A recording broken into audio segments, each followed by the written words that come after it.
एक नगर में किशोर नाम का एक नवयुवक रहता था। उसे अपने पिता से विरासत में बहुत कुछ मिला था।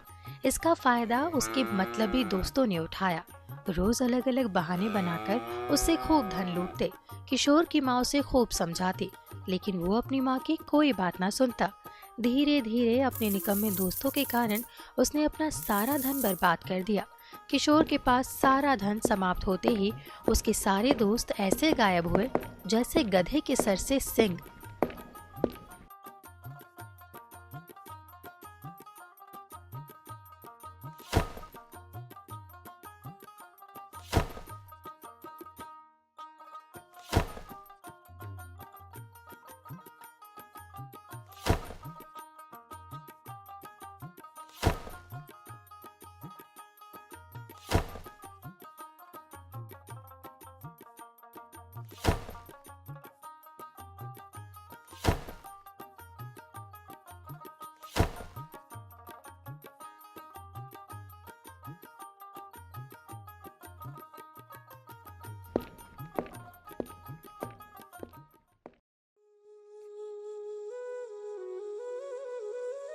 बेटा, दुखी होने से अब कोई लाभ नहीं है।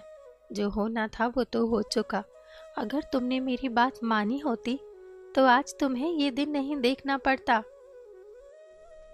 माँ, मुझे इतना दुख तो धन के समाप्त होने का नहीं है जितना मेरे दोस्तों का मुझे धोखा देने का है। माँ, मुझसे गलती हो चुकी है, किंतु अब मैं क्या करूँ? अभी भी देर नहीं हुई है। तुम चिंता मत करो। मेरे पास कुछ जेवर है। तुम उन्हें बेचकर कुछ काम धंधा शुरू करो। लेकिन खबरदार, अब अगर तुमने किसी मतलबी इंसान को अपना दोस्त बनाया तो। ठीक है माँ, अब जो तुम कहोगी मैं वही करूँगा।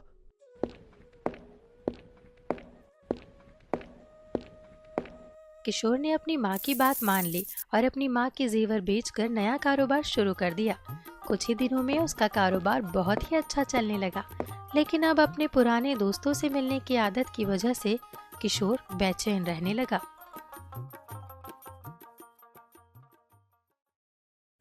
माँ, मैं अपने दोस्तों के बगैर नहीं रह सकता। तुम अगर दोस्तों के बिना नहीं रह सकते तो मेरी एक बात मान लो। तुम रोज एक नए दोस्त के साथ अपना समय गुजार लिया करो। एक बार किसी दोस्त के साथ खाना खाने के बाद तुम ना तो दोबारा उसके साथ कभी खाना खाना और ना ही उसे कभी अपने घर बुलाना। नगर के दोस्तों के साथ तो मैं ऐसा नहीं कर सकता कि उनके साथ कोई मतलब ना रखूं। इसीलिए मैं ऐसा करता हूं कि यहाँ नगर में आने वाले नए मुसाफिरों से ही हर रोज किसी न किसी को अपने घर ले आया करूंगा। उन्हें खाना खिलाकर सुबह विदा कर दूंगा। तुम्हें जैसा ठीक लगे तुम वैसा कर सकते हो। अगले ही दिन किशोर शाम को नगर में प्रवेश करने के मार्ग पर जाकर खड़ा हो जाता है और जो कोई भी मुसाफिर उसे वहां से जाता दिखाई देता वो उसे मित्र बनाकर सम्मान पूर्वक अपने घर ले जाता है।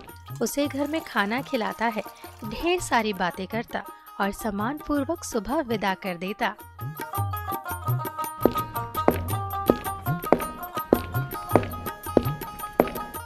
देखा, मैंने कहा था ना कि धीरे धीरे तुम्हारा उन मतलबी दोस्तों से पीछा छूट जाएगा। तुमने ठीक कहा था माँ, मुझे नए नए दोस्त बनाने में बहुत अच्छा लगता है और मेरा मन भी प्रसन्न रहता है। एक दिन किशोर जब किसी नए मुसाफिर के इंतजार में बैठा था तो उसे सामने से एक सौदागर अपने नौकर के साथ आता दिखाई दिया। दरअसल वो सौदागर नगर का राजा था जो नगर का भ्रमण करने के लिए भेष बदलकर महल से निकला था। प्रणाम मित्र, क्या तुम आज मेरे घर चलकर वहीं पर भोजन कर सकते हो? तुम कौन हो और मुझे भोजन का निमंत्रण क्यों दे रहे हो? मित्र, मैं हर शाम नए मुसाफिरों को अपने घर ले जाता हूँ, उन्हें भोजन कराता हूँ और सुबह सम्मान पूर्वक उन्हें विदा कर देता हूँ। इससे मुझे संतुष्टि मिलती है। ठीक है मित्र, तो मैं अवश्य तुम्हारे घर में भोजन करूंगा। किशोर की बात सुनकर राजा उसके घर जाने को तैयार हो जाता है। किशोर की माँ भोजन लगाती है और सभी भोजन करते हैं और किशोर महाराज से ढेर सारी बातें करता है। महाराज किशोर से पूछते हैं, मित्र, ऐसा क्या कारण है कि तुम हर शाम किसी न किसी मुसाफिर को भोजन कराते हो? किशोर ने अपनी धोखेबाज मित्रों की सारी बात राजा को सुनाई। मित्र, ये मैंने अपनी माँ की ही दी हुई नसीहत से शुरू किया है। इससे मुझे बहुत प्रसन्नता मिलती है और मेरा मन बिल्कुल भी दुखी नहीं रहता। मित्र किशोर, जो तुमने हमें ये दावत दी है और अपने घर में आश्रय दिया है, इसके बदले में मैं आपके लिए कुछ करना चाहता हूँ। भगवान ने मुझे सब कुछ दिया है, मुझे किसी चीज की कोई कमी नहीं है, बल्कि मैं तो आपका एहसानमंद हूँ कि आप मेरे घर दावत पर आए।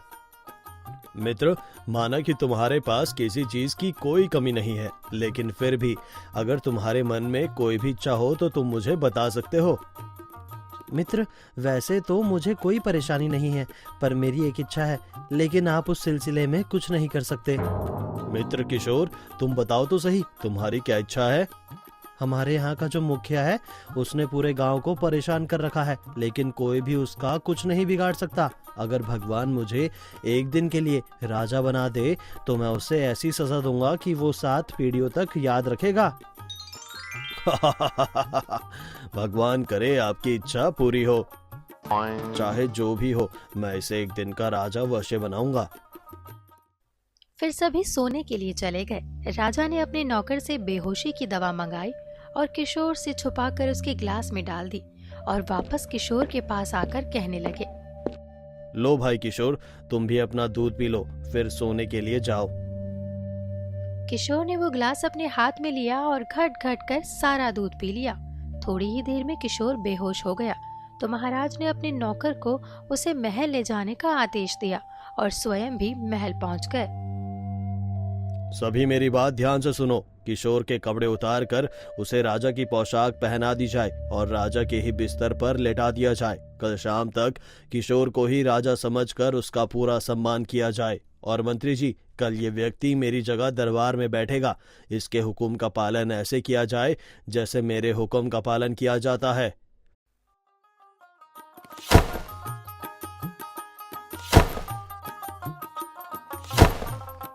महाराज की आज्ञा का पालन किया गया।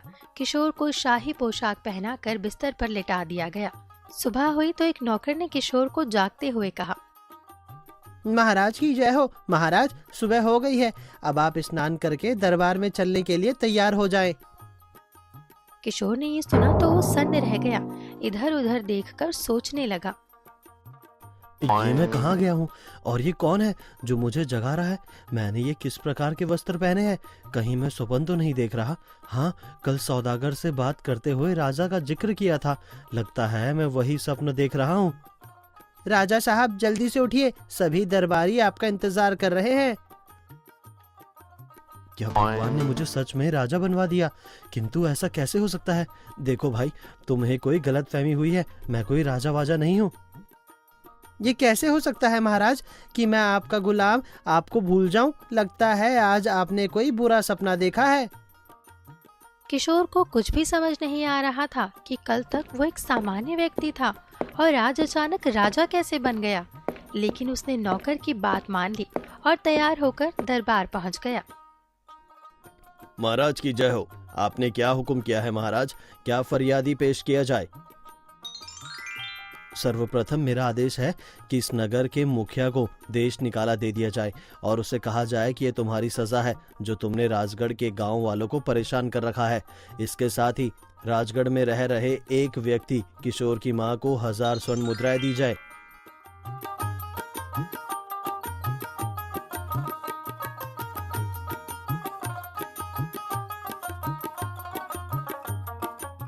राजा बने किशोर की आज्ञा का पालन हुआ। फिर उसे महल में शाही भोजन करवाया गया और सोने से पहले उसे एक गिलास दूध दिया गया जिसमें बेहोशी की दवा मिली हुई थी, जिसे पीकर किशोर बेहोश हो गया। किशोर को उसके पुराने वस्त्र पहनाकर उसे उसके घर में पहुंचा दिया गया। सुबह होते ही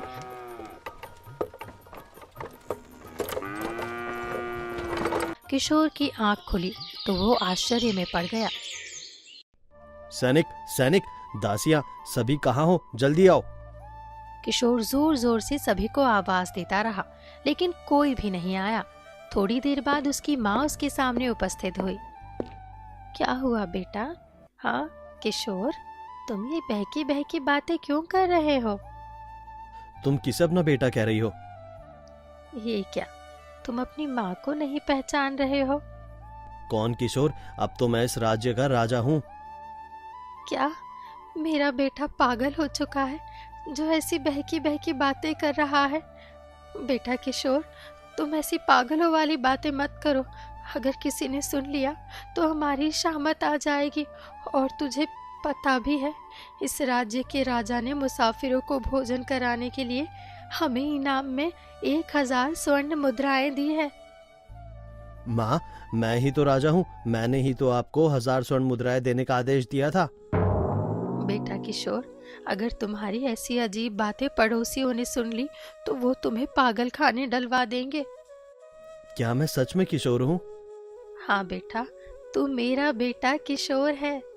किशोर को कुछ भी समझ नहीं आ रहा था और अब वो बहुत परेशान रहने लगा। ना तो कारोबार को देखने जाता और ना ही नए मुसाफिरों को भोजन करवाता। बेटा, मुझे लगता है तुम्हें मुसाफिरों को फिर से भोजन करवाना प्रारंभ कर देना चाहिए। इसी से तुम्हारी समस्या का समाधान होगा और तुम्हारा मन भी शांत रहेगा। तुम ठीक कहती हो माँ। नए मुसाफिरों को अपना मित्र बनाकर अपने दिल की बातें करूंगा तो परेशानियां स्वयं ही समाप्त हो जाएंगी। ये सोचकर किशोर नगर में प्रवेश करने के मार्ग पर खड़े होकर नए मुसाफिरों का इंतजार करने लगा। कुछ देर इंतजार करने के बाद उसे सामने से वही सौदागर जो उस नगर के राजा थे आते हुए दिखाई दिए। लेकिन उन्हें देखकर किशोर ने मुंह फेर लिया तो राजा ने कहा, किशोर, पुरानी बातें भूल जाओ। मैं आज रात भी तुम्हारे घर पर ही बिताना चाहता हूँ। नहीं, मैं आपको अपने घर नहीं ले जा सकता। आपको घर ले जाने के कारण ही मेरे साथ कुछ अजीब घटनाएं होने लगी। मैं जानता हूँ तुम्हारे साथ क्या क्या हुआ। लेकिन आपको कैसे पता कि मेरे साथ क्या हुआ? किशोर, दरअसल मैं ही इस नगर का राजा हूँ। मैं ही भेष बदल कर नगर के भ्रमण पर निकला था तो तुम्हारे घर आया था और मैंने ही तुम्हारे दूध में बेहोशी की दवा मिलाकर तुम्हें अपने महल में पहुंचा दिया था।